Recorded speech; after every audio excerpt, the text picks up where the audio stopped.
बहुत समय पहले की बात है। एक जंगल में सभी जानवर भूखे प्यासे थे।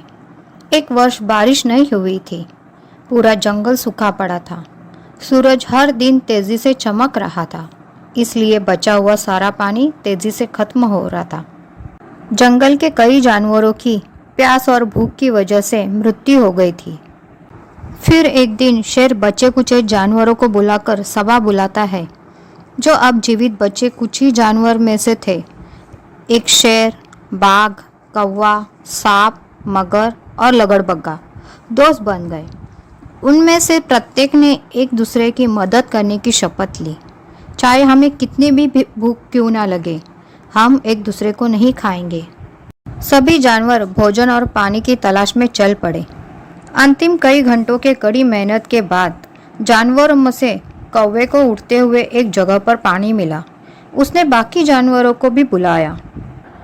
मगरमच्छ ने कौवे से पूछा, क्या हम सबकी प्यास बुझेगी इतना पानी है? कौवे ने कहा, काफ़ी होगा उतना पानी हमारे लिए।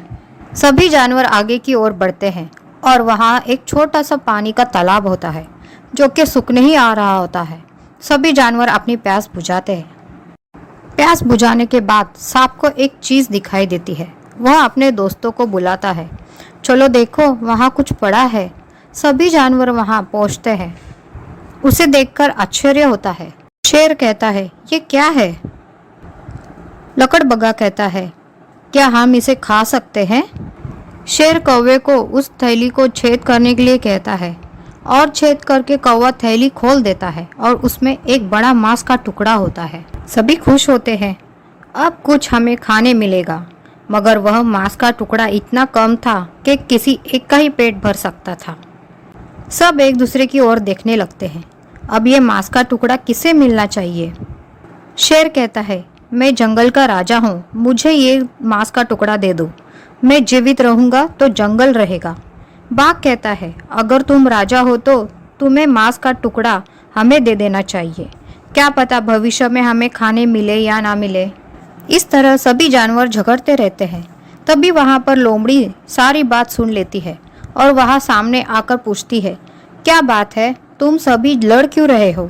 सांप सारी बातें लोमड़ी को बताता है। लोमड़ी कहती है, बस इतनी सी बात है, मैं एक काम करता हूँ, मैं यह थैला इस झाड़ियों में छुपाता हूँ। तुम सभी में से जो भी इसे पहले ढूंढ लेगा वह मांस का टुकड़ा खाएगा। सभी मूर्ख जानवर मान जाते हैं। लोमड़ी थैला लेकर दौड़ जाती है और कहीं जाकर छुपा देती है। सभी जानवर शाम तक थैला ढूंढते ढूंढते थक जाते हैं, मगर ना थैला मिलता है ना लोमड़ी। तब जाके सब समझ आता है, लोमड़ी हमारा भोजन लेकर भाग गई है। सभी को पछतावा होता है, अगर हम ना झगड़ते तो वह मांस का टुकड़ा हम में से किसी का पेट भर सकता था। सभी दुखी होकर अपनी खोज जारी रखते हैं।